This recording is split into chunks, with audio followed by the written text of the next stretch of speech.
What is happening right now in the northeast of Nigeria is very serious, and many people are still trying to understand the full picture.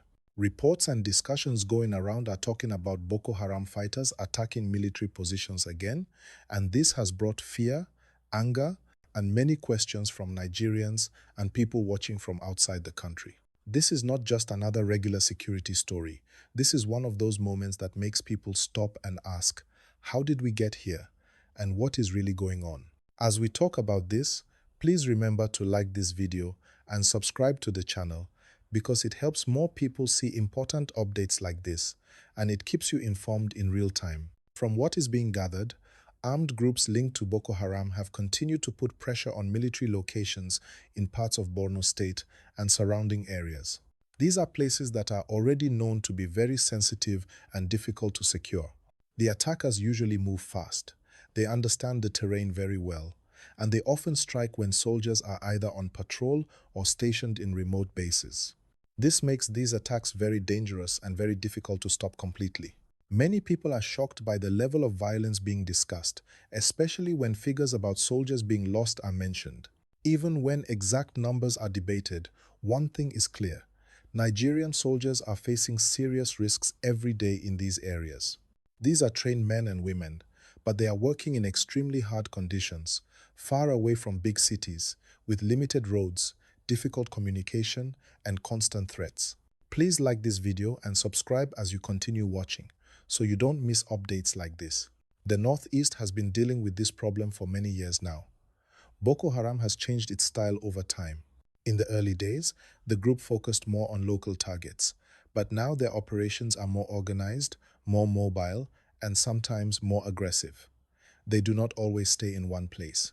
They move through forests, villages, and border areas, which makes tracking them very complex. When a military base is attacked, it is not just about the soldiers there. It affects nearby communities immediately. People living close to these areas often hear gunfire, explosions, or aircraft sounds. Families become afraid. Some leave their homes at night with nothing but the clothes they are wearing. Farmers abandon their farms, traders close their shops, and children stop going to school. This is how insecurity slowly damages everyday life. If this information is useful to you, please like the video and subscribe now. Another important part of this story is how fast information spreads on social media. Once people hear that a base has been attacked, different versions of the story begin to appear.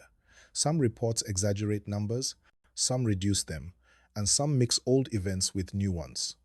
This is why many Nigerians are confused. They are trying to separate truth from rumor, but emotions are already high.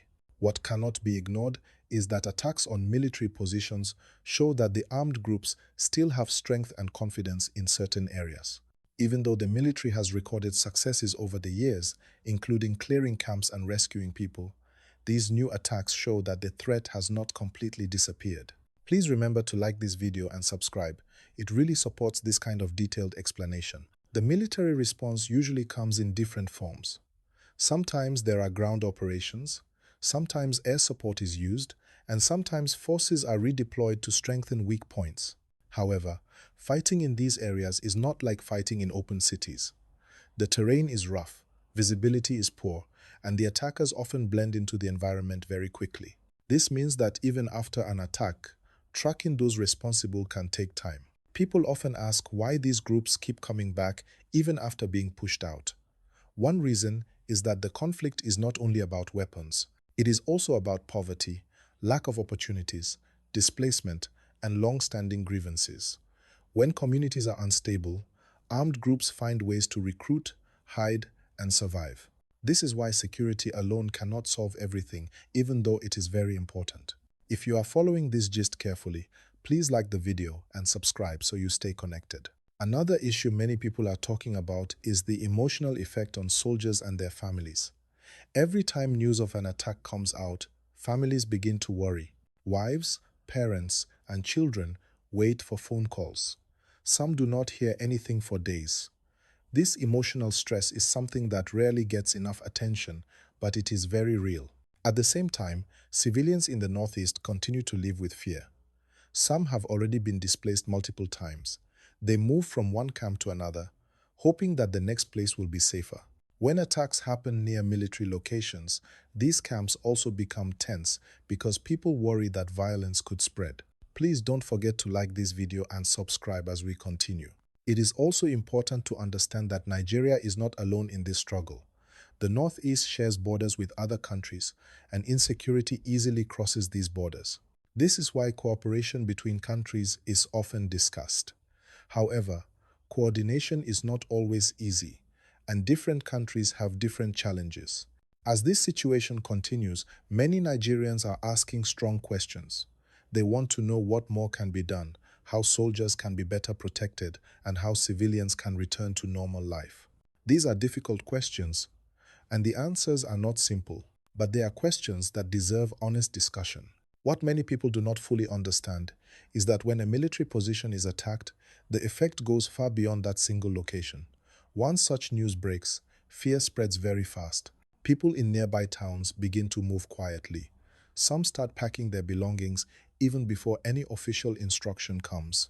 Others stay awake all night listening for sounds, wondering if the violence will come closer to them. This is the daily reality for many communities in the Northeast. At the same time, the pressure on the military increases. Soldiers are expected to protect lives, defend territory, and respond quickly, all while operating in very harsh conditions. Long hours, extreme weather, and constant alertness take a toll on the body and the mind. Even the strongest people feel the weight of this kind of responsibility over time. Please remember to like this video and subscribe as we go on.